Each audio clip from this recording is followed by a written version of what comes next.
may end up very well being one of his own teammates, and Stephen James, the quarterback. Again, you can't underestimate what James did tonight, as James himself had a couple of touchdown passes and had an electrifying 68-yard touchdown run off that left side in the first half. It really kind of got the Warriors going and really kind of blew this thing open from that point.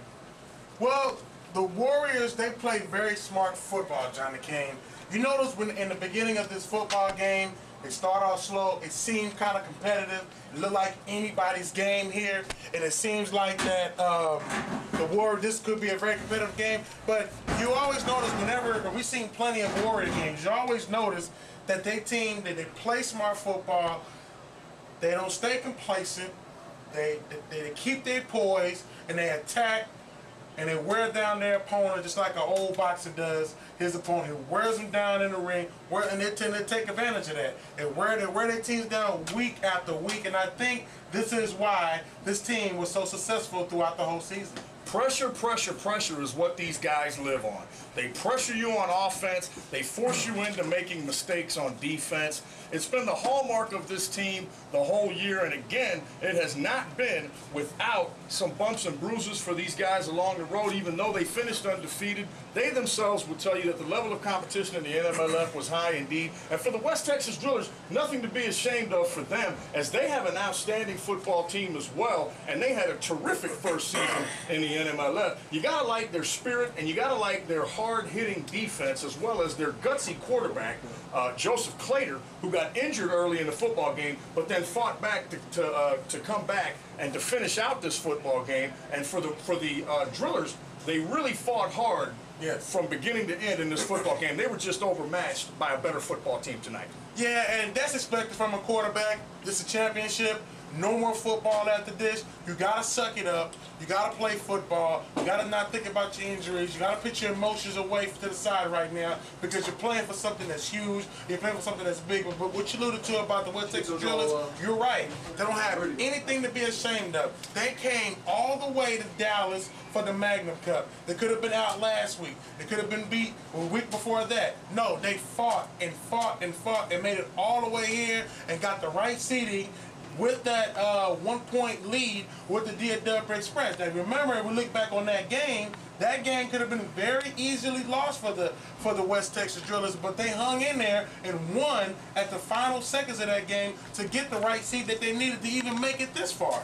And again, it kind of got them out of that second round matchup with the San Antonio Warriors and enabled them to make it all the way to Dallas and to the Magnum Cup. And again, for us here at Deep End Sports, it's been a terrific season from the beginning, starting with Coach Gordon and the North Texas Seminoles and that thrilling 28-14 victory over the ATX Tigers. I think we all remember the return by Raymond Allen down the sideline for the touchdown. We also remember the outstanding performance of Rocky Frank from the DFW Express in Week 2.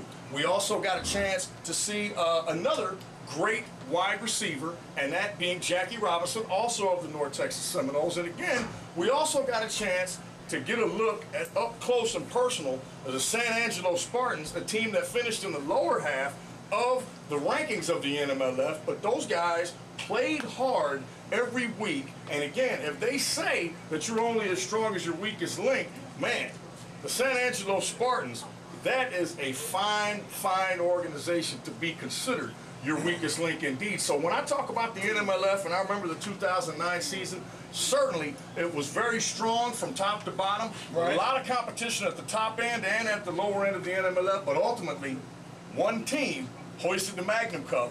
One team stands alone, and that is the undefeated San Antonio Warriors, your 2009 NMLF champions and winners of the Magnum Cup. And also, too, let me just say, too, I like to see the other teams showing support for the San Antonio Warriors and the West Texas Drillers by coming out to the game and supporting them. You don't really see that in a lot of leagues as well. They lose, they go home, forget it, they stop following the games. I'm looking at the broadcast, teams are listening, players are listening, coaches are listening, they're coming out to the game, supporting it. It is a big thing. If you are a team listening right now on Deep End Sports or watching this video, I want to tell you, when you come to the NMLF, you come into a world-class organization.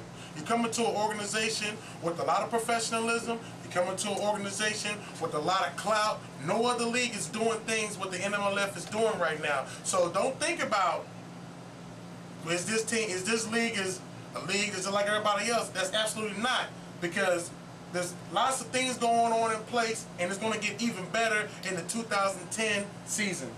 And again, as I've stated before on many occasions, I will say this: 2009, big. 2010, even bigger. Again, for Lowell Train Watts, for all of our guests, Truman Vernon, Sammy Canales, my main man on color, Dwayne D.G. Gordon. I also want to give a shout out to Deron Logan, who handled the PA duties here locally at Life Stadium. For everybody involved, to my man Jacob Wolf, working the camera and keeping this show going, I want to say good night, God bless, and again, congratulations, not only to the 2009 NMLF champion San Antonio Warriors, but I want to say congratulations to all NMLF teams in all NMLF markets. Again, 2009 was big, and in 2010, you ain't seen nothing yet. Good night, everybody.